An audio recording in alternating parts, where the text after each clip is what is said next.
네, 이제 주님의 평안으로 인사하겠습니다. 주님의 평안 여러분과 함께 옆 사람과도 인사하겠습니다. 부드럽고 따뜻한 사람이 됩시다. 겸손한 사람이 됩시다.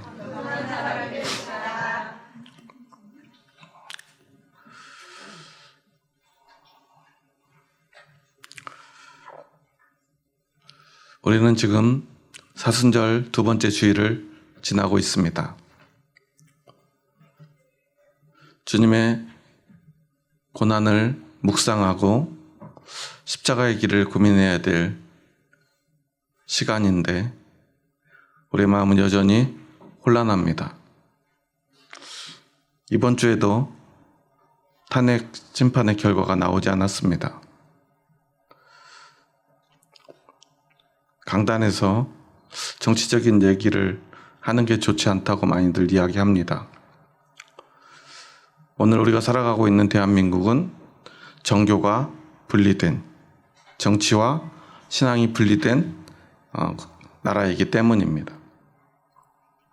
그런데 정교 분리의 원칙이라고 하는 것의 의미를 우리는 바르게 알아야 합니다.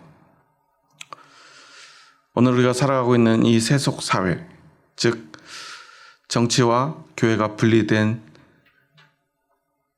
나라, 그러한 체제의 의미는 과거의 신성국가, 국가의 정치가 곧 종교인, 종교와 정치가 하나였던 나라에서 벗어나서 이제 종교는 정치 영역과 분리되어 자유롭게 신앙생활을 하고 어떤 종교가 어떤 종교를 탄압하지 않아야 됨을 의미합니다.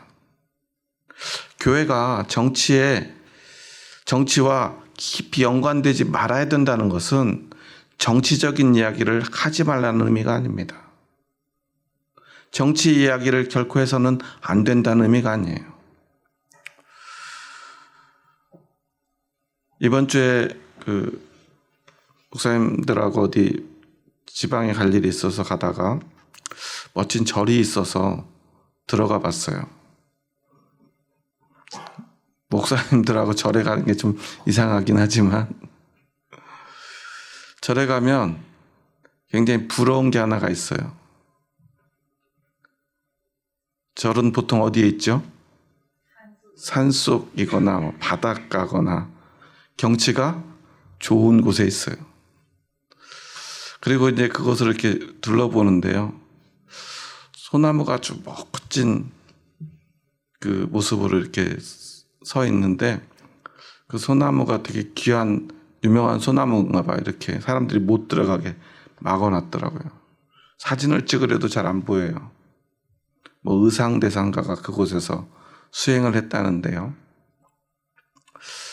그 소나무를 보다 보니까 참 너무나 아름답더라고요. 그래서 그 모습을 보다 보니까 그 산새도 나무도 앞에 보이는 바닷가도 그렇게 아름다울 수가 없어요. 교회도 좀 이런 곳에 있으면 좋겠다. 교회는 주로 어디에 있죠? 시내에 있죠. 교회 나무가 있나요? 하도 나무가 없으니 이렇게 화분에다라도 심어놓는데요. 절에 있는 그 멋진 나무 하나만 팔아도 웬만한 교회를 지을 것 같더라고요. 절은 산속에 있어요. 사람이 없는 곳에 있고요. 사람들이 찾아갑니다. 그래서 그 사람들은 그곳에 가서 자신의 마음을 깨끗이 하고요. 세상과 좀 동떨어지려고 가는 것 같아요. 어떤 사람들이 똑같은 유니폼을 입고 단체로 왔다 갔다 하는데 보니까 아마 템플 스테이를 하는 것 같아요. 회사에서 온 것 같은데. 그런데 명찰을 보니까 루크라고 써 있더라고요. 루크가 뭐죠? 누가복음의 누가 이름이 루크잖아요. 저 사람은 이름은 루크라고 해놓고 절에 와서 템플 스테이를 하나 이런 생각이 들었어요. 우리가 그러한 모습들을 보면서요. 종교라는 것이 무엇인가, 우리의 신앙이 무엇인가를 다시 한번 생각하게 되는데요. 기독교는 결코 세상을 떠나서 불교의 용어인지는 모르겠지만 속세를 떠나서 그저 저기 세상과 동떨어진 곳에서 자신의 마음을 수양하고 수련하는 신앙이 기독교 신앙이 될 수는 없다는 사실이에요. 우리는 그래서 언제나 세상의 일들과 관련되어서 살아가는 사람들이고요. 그 삶 속에서 참 신앙의 길을 찾아가는 사람들입니다. 그래서 우리는 세상의 정치를, 세상의 문제를 외면해서도 안 되고요. 그렇다고 우리는 그저 세상에 속한 사람이 아니기 때문에 또한 우리는 신앙으로 그 문제들을 바라볼 수 있어야 합니다. 어떤 기독교 집회인지 정치 집회인지 참 요즘 구분이 안 되는데요. 목사가 주최를 하고 집사가 연설을 하고 그러니까 그냥 보면 종교 집회 같은데 그 하는 내용을 보는데 한 유명 일타 한국사 강사가 그런 말을 하는 거예요. 어떻게 기독교가 진보일 수 있습니까? 기독교는 보수입니다. 그런 얘기를 하더라고요. 기독교를 정치 이념과 연결시키는 말이죠. 그래서 의문이 들었어요. 그러면 예수님은 진보입니까? 보수입니까? 여러분 어떻게 생각하십니까? 예수님이 진보인지 보수인지 생각해 보려면 먼저 진보가 뭔지 보수가 뭔지 정도는 알아야 되잖아요. 그런데 우리는 이런 개념조차도 참 헷갈리는 것 같아요. 보수의 입장에서 보면 진보는 뭐죠? 한마디로 이렇게 정의하더라고요. 빨갱이. 참 무서운 말이에요. 한국 사람들한테 빨간색은. 요즘은 젊은 친구들 어떤 정당을 생각하겠지만 과거 6.25를 기억하고 있는 사람들에게 그 빨간색은 참 두려움의 색깔 아닙니까? 수많은 사람들이 빨갱이라고 하는 낙인으로 얼마나 많이 고통받았습니까? 죽고 고문당하고요. 사실 진보나 보수라고 하는 개념은요, 어떤 시대에 따라서 늘 변하고요, 정확한 기준이 있는 것은 아니에요. 물론 일반적인 기준은 있죠. 하지만 사람들은 진보가 되었다, 보수가 되었다 하기도 합니다. 진보는 변화를 추구하고 기존 제도를 비판하는 사람들을 일컫는 말이죠. 보수는 전통과 안정을 중시합니다. 변화를 조심스러워합니다. 보수가 아예 변화하지 않는 거라고 생각하는데요. 아예 변화를 거부하는 건 수구라고 해야 맞아요. 그러니까 수구는 사실은 논외로 두고요. 사람이 변하지 않을 수는 없다는 전제하에 급진적인 어떤 변화를 하더라도 더 좋은 세상을 만들어가자라는 게 진보적 관점이고요. 보수는 가능하면 전통을 지키고 변화를 최소화하자라는 개념 같은 거죠. 그래서 보수는 시장의 자율성을 보장하려고 합니다. 누군가가 손대지 말고 가만 놔두자는 거예요. 그래서 보수에서 가장 많이 말하는 단어가 바로 자유입니다. 그럼 진보 쪽에서는 어떤 말을 더 많이 하죠? 자유경제와 반대되는 개념으로 복지를 중요시 여기죠. 시장경제도 국가가 조금은 통제를 많이 해줘야 된다라고 여겨요. 왜냐하면 이왕이면 조금 가난한 사람, 힘없는 사람들이 힘을 얻을 수 있도록 말이죠. 보수주의자들이 왜 자유를 강조하냐면요. 대부분 보수주의는 가진 사람, 힘 있는 사람들이 가지고 있는 가치관이기 때문에 그래요. 그래서 이왕이면 가만 놔두는 게 좋아요. 세금도 물지 않고요. 돈을 자유롭게 벌고 싶습니다. 그래서 자꾸만 자유경제를 이야기하고요. 경제를 이야기하면 조금 속된 것 같으니까 경제는 빼고 뭐만 얘기해요? 자유만 얘기합니다. 대한민국의 정치 이념이라고 하면은 한마디로 이렇게 표현할 수 있는데요. 자유민주주의. 그런데 우리는 민주주의의 반대말을 뭐라고 생각합니까? 민주주의의 반대말은 뭐죠? 어떤 분들은 공산주의라고 하는데요. 우리가 참 기본적인 개념조차도 잊고 살아가는 것 같아요. 원래 민주주의는 민주주의라는 말이 아니라 민주제가 맞아요. 제도죠. 이념이 아닙니다. 민주제의 반대말은 사실 군주제나 과두제. 과두제는 뭐냐면 군주제는 한 명이 독재하는 거고요. 과두제는 소수가 독재하는 거예요. 이런 것을 엘리트주의라고 합니다. 어떤 특별한 사람들, 그러니까 어떤 왕의 아들이거나 어떤 핏줄을 낸 사람들. 조선시대에는 어떤 성을 가진 사람만 왕이 될 수 있죠. 그래서 우리는 그 시대를 이시조선이라고 부르지 않습니까? 지금 누가 왕입니까? 윤씨입니까? 제가 윤씨인데요. 심지어 학렬도 같아요. 이름이 두 글자나 같은데요. 제가 윤씨라는 게 이렇게 부끄러운 적이 없었습니다. 그런데요, 민주주의라고 하는 것은 누가 주인이죠? 민이 주인입니다.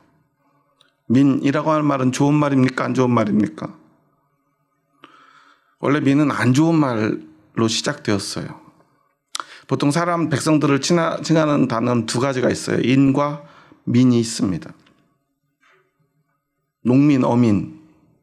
보통 사람들을 얕잡아 부르는 말이죠.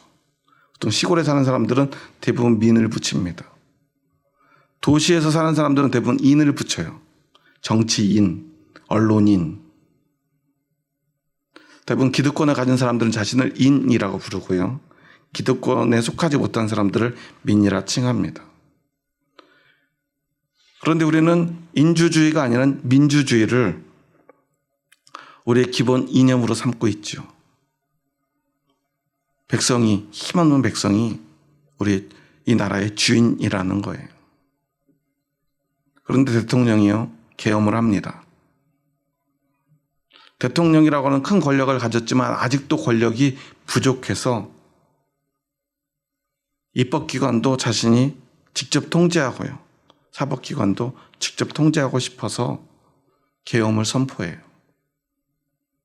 물론 본인은 계몽령이라고 주장하지만 군대를 동원했는데 어떻게 계몽이 됩니까? 그것은 목숨을 위협하고 백성들을, 아니 이 민주주의를 위협하는 것이죠. 공산주의는 사실은 경제 개념입니다. 민주제라고 하는 것, 또한 군주제라고 하는 것은요, 정치 개념이고요. 그래서 공산주의는 민주주의의 반대말이 될 수 없어요. 민주주의의 반대말은 독재고요, 군주고요, 엘리트주의입니다. 백성이 아닌 어떤 특별한 사람들이 주인이 되려고 하는 나라.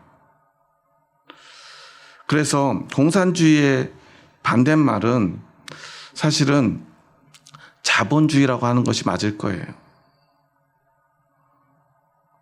그래서 우리는 이 경제적 개념과 정치적 개념을 뒤섞어서 말합니다. 자본주의는요, 국가가 통제하지 않는 자유로운 경제 생활을 하는 제도를 말해요. 공산주의는 아주 극단적으로, 사회주의가 극단적으로 가서 아예 모두가 다 평등한 세상을 만들자라는 개념이에요. 개념만 보면 참 좋은 제도입니다. 그리고 마르크스가 그 제도를 만들 때 무엇을 참고했냐면 초대교회 성경의 내용을 참고했어요. 물론 가장 중요한 걸 빼버렸죠. 바로 성령입니다. 성령은 인정할 수 없으니 성령을 대신할, 이 모두가 함께 살 수 있는데 그것을 공유할 수 있는 정신이 필요하다. 그래서 만들어낸 것이 유물론이죠. 성령의 자리를 물질로 대체합니다. 그렇기 때문에 사실 어찌 보면, 제도만 보면 공산주의가 교회에 더 가까울지도 몰라요. 근데 한국교회는 공산주의라 하면 치를 떨죠. 공산주의자들이 그 유물론 사상으로 모든 신앙을 핍박하되 특히나 자신들의 뿌리가 되었던 기독교를 핍박했죠. 왜냐하면 그곳에는 성령이 있기 때문입니다. 그래서 그들은요, 그것을 견뎌낼 수 없어요. 성령이라고 하는 걸 받아들일 수가 없어요. 그래서 더 유독 공산주의가 기독교의 정신을 차용했으면서도 기독교를 핍박했던 것입니다. 어떤 강사의 말대로 교회가 그래서 공산주의와 함께 할 수는 없을 것입니다. 어떤 시대에나 공산주의가 기독교를 핍박해 왔기 때문에 그래요. 그렇다고 해서 예수님이 그러면 자본주의자입니까? 그럴 수는 없지 않겠습니까? 그러면 보수주의자입니까? 진보주의자입니까? 예수님은 민주주의를 신봉하는 사람입니까? 오늘 본문에 보면 왕에 대해서 헤롯이라고 되어 있는데 이 사람은 헤롯 안디바, 그냥 일반 사람들이 말할 때는 헤롯 안티파스라고 하는 왕인데요. 예수님이 살던 갈릴리의 분봉왕입니다. 과거에 예수님이 태어나기 전에 그 아이들을 학살하고 예수님이 태어날 것이 두려워가지고 그 아이들을 죽였던 그 헤롯 대왕의 아들이에요. 성경에 보면 다 그냥 헤롯이라고 되어 있으니까 우리가 이름이 조금 헷갈리죠. 예수님을 죽이려고 했던 왕도 헤롯이고 예수님이 성인이 되어가지고 그 빌라도가 예수님을 먼저 보냈던, 그래서 먼저 재판하라고, 니네 나라 백성이니까 재판하라고 보냈던 헤롯도 헤롯이고 하다 보니까 우리가 헷갈리는데요. 지금 이 헤롯은 바로 헤롯 안디바, 헤롯 안티파스입니다. 헤롯 대왕의 아들이죠. 그런데 그를 향해서 예수님은 뭐라고 말하죠? 우리 한번 32절 말씀 함께 읽습니다. 이르시되 너희는 가서 저 여우에게 이르되 오늘과 내일은 내가 귀신을 쫓아내며 병을 고치다가 제3일에는 완전하여지리라 하라. 그 왕에 대해서 예수님이 뭐라고 말해요? 저 여우라고 말해요. 좋은 말입니까? 한국에서 여우라는 말은 어떤 표현이죠? 보통 누구를 지칭할 때 이 말을 쓰죠? 남자입니까? 여자입니까? 왜 그럴까요? 실제 여우를 보신 적 있나요? 사람을 홀릴 만큼 정말 예뻐요. 강아지보다 훨씬 예쁘게 생겼어요. 그래서 사람을 홀리는 여자들을 보통 이렇게 일컫죠. 사람을 상대를 비웃고 비하하는 표현인데요. 그와 똑같은 표현을 예수님이 사실은 하고 있는 거예요. 누구를 향해서요? 왕을 향해서 말이죠. 그러면 이것만 보면 예수님은 민주주의자입니까? 그리고 지금 이 소식을 전해준 사람들은 누구죠? 바리새인들입니다. 바리새인과 헤롯 왕과의 관계는 참 미묘해요. 바리새인들이 제일 많이 사용하는 표현이 있는데요. 이것이 합당하냐라고 하는 표현이에요. 이것이 하나님의 말씀, 율법에 맞느냐? 누구에게 제일 많이 이 질문을 던지죠? 예수님에게. 그리고 힘없는 백성들에게. 야, 너 지금 제대로 하고 있는 거 맞아? 네가 하고 있는 신앙생활이 합당하냐라고 물어요. 안식일에 병을 고치니까 어떻게 해요? 안식일에 병을 고치는 것이 합당하냐라고 물어요. 그런데 헤롯 왕이 부정한 일을 저질렀을 때, 동생의 아내와 결혼했을 때, 그냥 결혼한 게 아니라 자신의 아내를 버리고 동생의 아내를 취했을 때 바리새인들은 헤롯에게 합당하냐고 묻지 않아요. 왜 그랬을까요? 그에게 힘이 있기 때문에 그래요. 예수님 이것을 비판하고 있어요. 너희도 그리고 헤롯도 잘못되었다고 말했죠. 예수님은요, 오히려 힘없는 백성들을 비판하지 않아요. 더군다나 비난하지도 않아요. 심지어 부정한 여인을 데리고 와서 현장에서 그 부정한 짓을 들켜서 붙잡혀온 여인조차도 예수님은 비난하지 않았어요. 오히려 너희 중에 죄 없는 자가 돌을 들으라고 말씀하셨죠. 나도 너를 정죄하지 않겠다. 이제 가서 더 이상 죄를 짓지 말라고 말씀하실 뿐입니다. 왜냐하면 이 세상에서 비판받아야 될 사람들이 누구인가 하는 것을 예수님은 아셨기 때문이에요. 우리는 개인의 죄는 하나님 앞에 회개하면 됩니다. 하지만 힘과 권력을 가진 사람들의 죄는 어떻게 되었죠? 그로 인해 수많은 사람들이 고통받기에 비판받아야 된다는 것입니다. 가장 예수님 시대에 그 비판을 잘했던 사람이 있어요. 누구죠? 세례 요한입니다. 그래서 세례 요한은요, 이 헤롯을요 계속해서 비판하다 어떻게 되죠? 헤롯 왕의 손에 목이 잘려 죽습니다. 그래서 이제 끝났다 생각했는데요, 세례 요한이 환생했다는 소식이 들려요. 세례 요한만 죽이면 끝날 줄 알았더니 세례 요한보다요 더 능력 있는 사람이 있대요. 그게 누구예요? 예수래요. 헤롯은요 계속 그래서 예수를 죽여야겠다 생각하고 있었어요. 그러니까 바리새인들이요 예수님께 와서 헤롯이 당신을 죽이고자 하나이다. 그러니 빨리 이곳을 떠나소서. 예수님을 위해서 한 말입니까? 아니죠. 헤롯 왕과 늘 내통하고 있던 바리새인들이요 지금 좀 예수로 인해서 귀찮게 될 일을 걱정해서요 헤롯 왕의 어떤 사주를 받아서 예수님에게 와서 헤롯이 당신을 죽이려고 하니까 빨리 떠나세요. 여기서 자꾸 일 만들지 말고 갈릴리를 좀 떠나세요. 이 북쪽에 있는 갈릴리 지역을 다스리던 왕이었으니까요. 어디로 가라는 거죠? 저기 남쪽으로 가라는 거예요.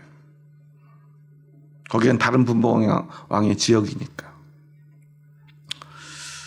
그러니까 예수님이 말하는 거예요. 저 여우에게 말해라.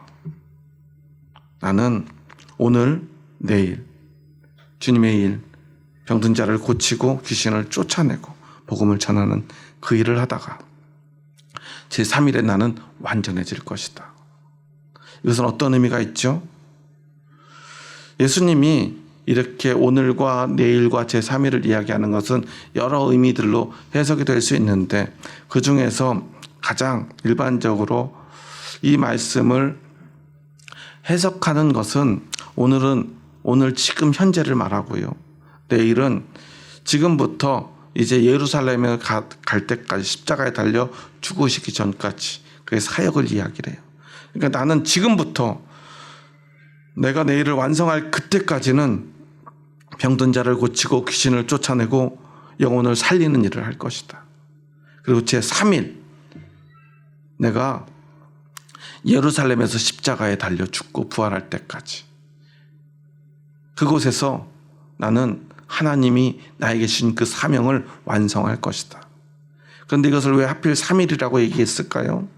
이것은 바로 제3일에 부활하신 예수님의 부활을 은유적으로 이야기하시기 위함일 것입니다. 왜냐하면 완전하여 지리라.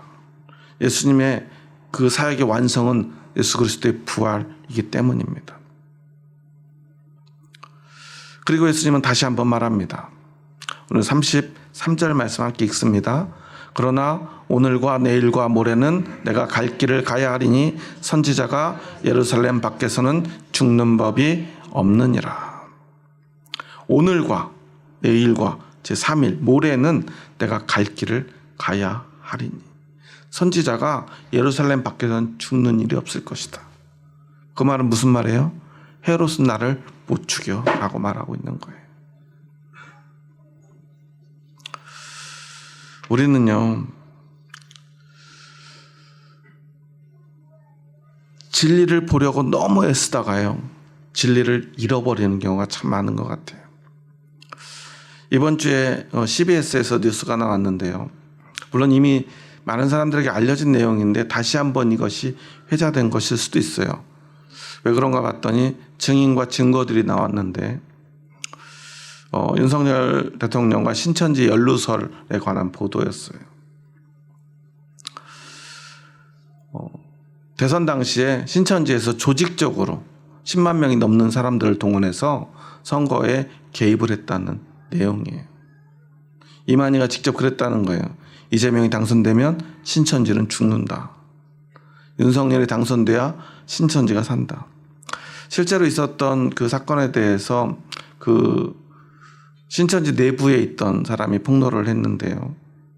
코로나 문제로 2020년 3월 2일 교주 이만희가 가평에서 기자회견을 하는데 그날 오후 8시 40분에 경기도지사였던 이재명 도지사가 평화의 궁전을 급습합니다.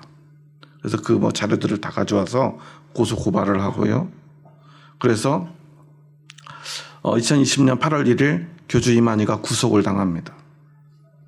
11월 12일 날 병보석으로 풀려나지만 21년 1월 13일 1심 판결에서 징역 3년, 집행유예 4년 선고를 받고요.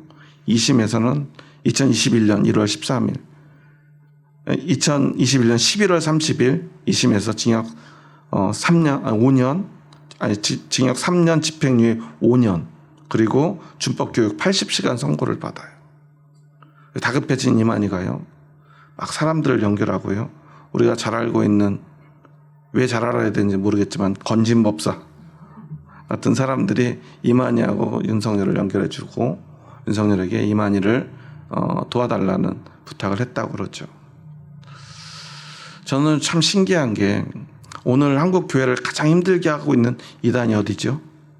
신천지죠. 그런데 오늘 한국 보수 교단들이요, 지금 누구를 지지하죠? 그 신천지의 지지를 받아서 1%도 되지 않는 차이로 그가 당선이 됐는데, 그렇다면 이 신천지의 정치 개입이 분명히 당락에 영향을 미쳤을 것이 분명하고요. 그리고 실제로 이재명 경기도지사에 의해서 고소당하고 구속까지 했던 이만희가 그 이후에 어떻게 됐죠? 윤석열 대통령이 당선되자마자 바로 풀려났어요. 사실은 경기도에 있는 모든 그 신천지 센터들을 전부 다 폐쇄시키려고 행정 집행을 하고 있었는데 그것이 모두 해제되어 버렸어요. 과거에 대구에서 10만 명 집회를 하려고 했던 거 거부했다가 홍준표 시장이 대구시장이 되자마자 그걸 다시 다 풀어줬죠. 그래서 여기저기서 지금 집회를 하고 있어요. 신천지가 한국 교회에 얼마나 많은 해악을 끼쳤습니까? 저희 교회 같은 이런 작은 교회도 막 찾아와 가지고요, 어떻게 해보려고 자꾸 막 여러 가지 수를 쓰는 것들을 제가 직접 경험했고, 이 옆에 보면은 무슨 러닝 크루 센터라고 만들어 놓고 젊은이들을 유혹하고 있어요. 그런데 한국 보수 교단이요, 그 신천지의 지지를 받은 대통령을 지지하는 게 맞을까요? 저는 그 모습을 보면 마치 헤롯과 바리새인들의 관계를 보는 것 같아요. 그들은 원래 원수지가 아니에요. 왜냐하면 헤롯은 이방인이기 때문입니다. 이방인이 왕이 되어 유대인을 다스려요. 그것을 가장 싫어하는 사람들이 누구일까요? 율법학자들이었던 바리새인들입니다. 그런데 그들이 손을 잡아요. 왜 손을 잡죠? 그들의 정적인 예수님을 제거하려고요. 이것이 바로 세상의 모습입니다. 죄악에 빠진 세상 사람들의 모습입니다. 그들은 자신의 이익을 위해서는요, 정치적 이익을 위해서 종교적 신념도 버리는 자들입니다. 예수님은 그래서 그것을 더 명확하게 이야기합니다. 우리 한번 34절 말씀 함께 읽습니다. 예루살렘아 예루살렘아 선지자들을 죽이고 내게 파송된 자들을 돌로 치는 자여, 암탉이 제 새끼를 날개 아래에 모음같이 내가 너희의 자녀를 모으려 한 일이 몇 번이냐. 그러나 너희가 원하지 아니하였도다. 예루살렘의 미래를 예수님이 예언하신 내용인데요, 이 내용을 보면요, 예루살렘으로 대표되는 유대인들의 모습과 그들의 불신앙과 그럼에도 그들을 살리려는 하나님의 사랑, 예수님의 애타는 희생의 모습이 교차되어 있죠. 선지자들을 죽이고 내게 파송된 자들을 뭘로 쳐요? 돌로 쳐요. 돌로 친다는 것은 어떤 의미냐면요, 우상을 섬기거나요, 아니면 자식을 우상의 제물로 바치거나요, 이런 죄에 대해서 율법이 정한 형벌이 바로 돌로 치는 형벌입니다. 그런데 그 돌로 누구를 쳐요? 하나님의 말씀, 그 말씀을 전하려는 선지자들을 칩니다. 유대인들은 지금 어떤 상태입니까? 그들은요, 지금 신성모독, 우상숭배 같은 죄를 지은 사람에게나 행하는 저주의 형벌을 하나님의 말씀을 선포하는 선지자들에게 행하고 있어요. 그들이 하나님의 말씀 자체를 거부하고 있다는 뜻입니다. 이유가 무엇입니까? 신앙적인 이유가 아니에요. 정치적인 이유 때문에. 자신들이 이익과 관련해서, 이해관계 때문에, 자신들이 손해볼까 봐. 그래서 진짜 선지자들은 돌로 쳐 죽이고요, 거짓 선지자들의 말에 선동되어서요, 그들은 여전히 하나님을 저버리고요, 우상 숭배하는 길을 따라갑니다. 오늘 우리 한국 교회 모습과 너무 닮아 있지 않습니까? 오늘 우리 그리스도인들도요, 언제라도 예수님 앞에 선 그 바리새인들처럼, 선지자들을 돌로 쳤던 유대인들처럼 변질될 수 있음을 기억해야 합니다.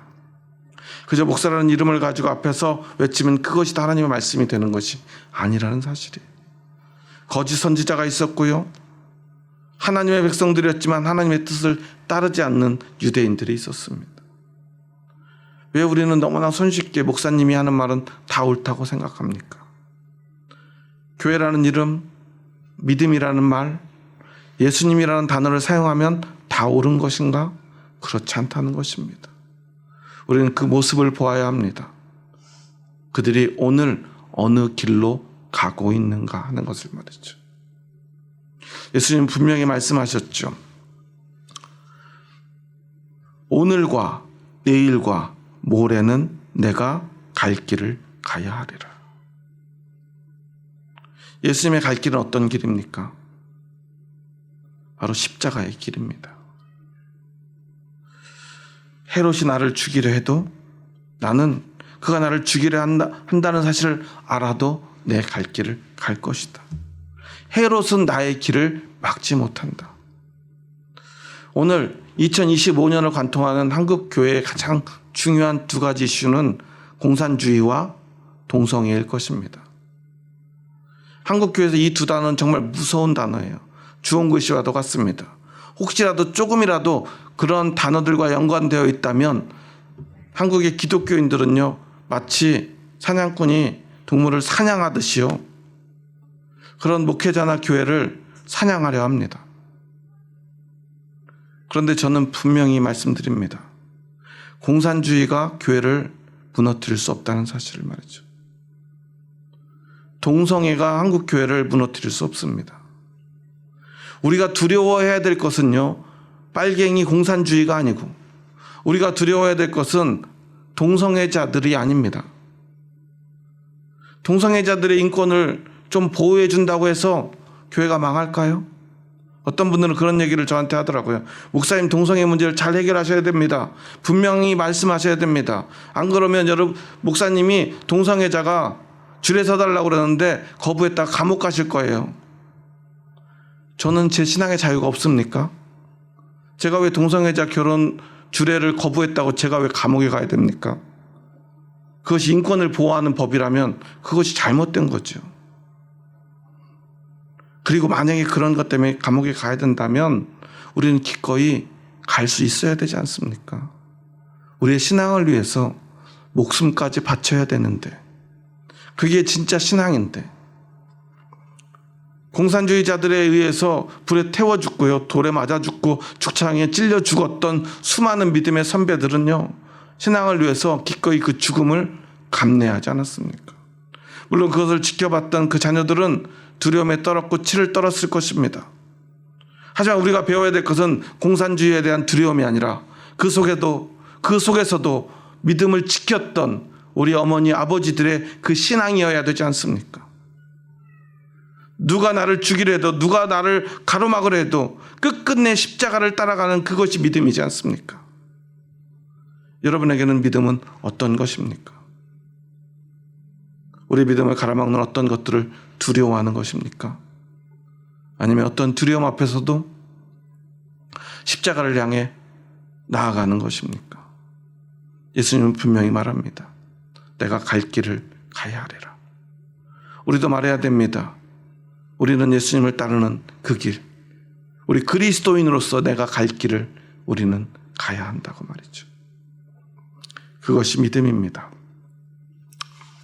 어떤 대통령이 우리를 도와주면 공산주의로부터 우리를 지켜주는 것 아닙니다. 어떤 대통령이 돼서 이 나라 공산주의가 되면 교회가 망하는 것도 아닙니다. 여러분, 수십 년 공산주의 치하에 있던 저 북한엔 교회가 없을까요? 그곳에도 아직도 교회가 살아있습니다. 교회는 결코 공산주의에 굴복하지 않아요. 우리가 두려워해야 될 것은요, 회개하지 않는 우리의 믿음입니다. 내가 잘못되었음을 인정하지 못하는 그 교만입니다. 바리새인들이 하나님의 율법의 말씀을 몰라서 예수님으로부터 이 독사의 자식들아 라는 말을 들었을까요? 그렇지 않습니다. 그들이 하나님 나라에서 어떤 직위가 없어서 하나님으로부터 버림받을까요? 우리는 진짜 믿음이 무엇인지를 기억해야 합니다. 가장 큰 문제는요, 우리가 회개하지 않는 거예요. 오늘 이 본문의 말씀은요, 앞선 이 13장 1절에서부터 이어진 여러 사건들 끝에 나오는 말씀인데요, 가장 중요한 두 가지 사건이 있어요. 1절에서 5절에 보면요, 사람들이 죽은 어떤 일들이 있습니다. 빌라도가요, 그 로마에 항거하던 갈릴리 사람들을요, 그들이 성전에 제사 드릴 때 병사들을 보내서 살해합니다. 제사 중에 살해당하다 보니까 그 피가 그 제물에 들어가요. 그러니까 사람들이요, 이것은 부정한 일이다라고, 그때 죽임당한 사람들은 하나님 앞에 버림받고 저주받은 사람들이라는 이야기를 합니다. 그리고 실로암 망대가 넘어지는데 망대에 치여서 사람들 18명이 죽습니다. 이 망대는요, 사실은요, 빌라도가 성전에 그 돈들을 착복해 가지고요, 그 몰래 가져다가 그걸 가지고 불법으로 지은 건물이에요.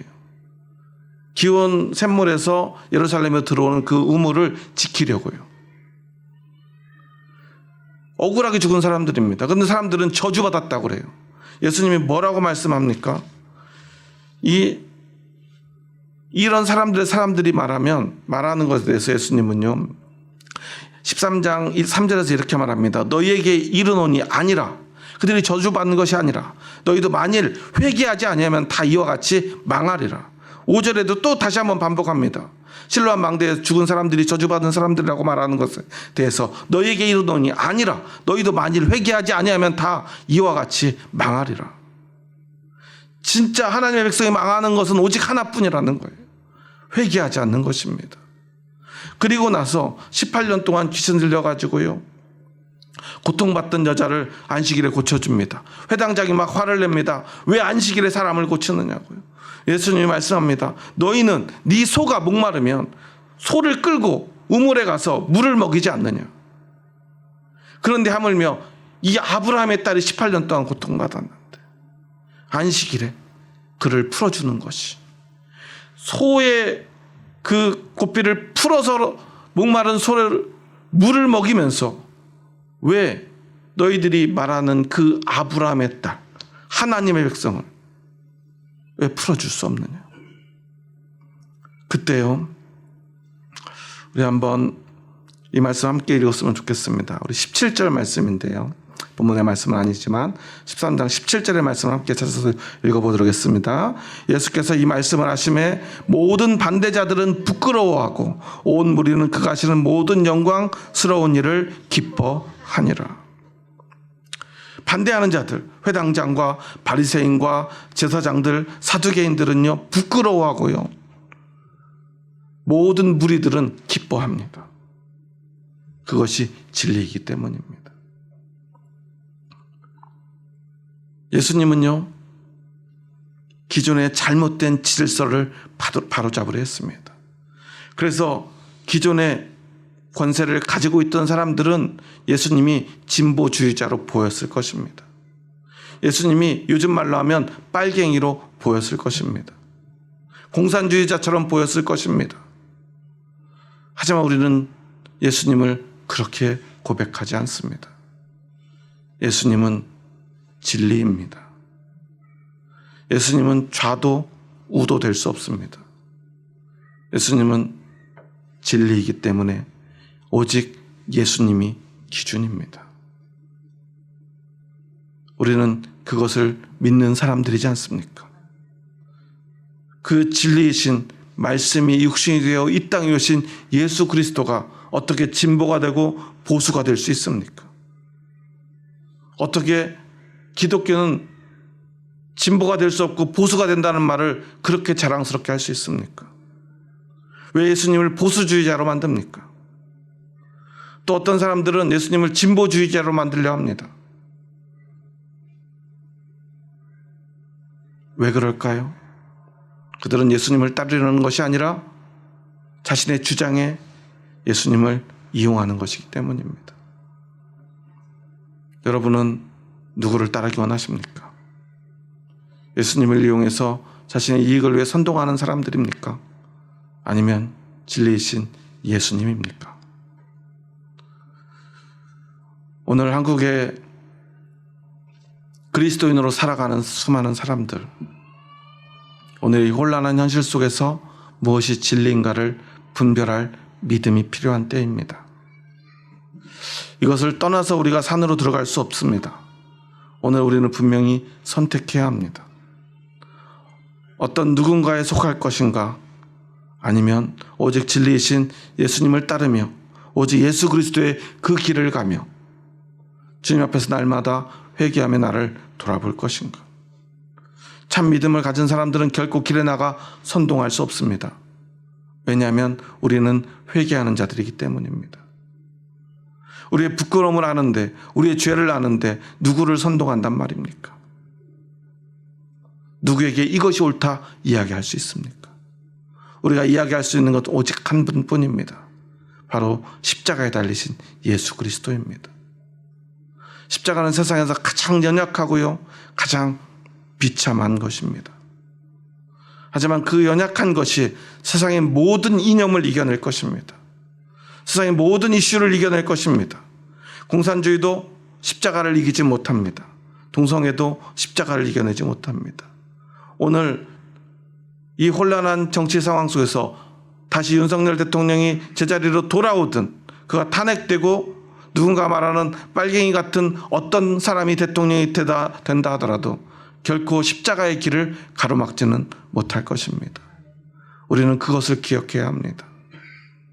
오늘 적어도 이 시간 이 예수님의 말씀을 들은 저와 여러분은 세상의 선동에 흔들리지 않고 오직 예수 그리스도의 길을 걸어갔으면 좋겠습니다.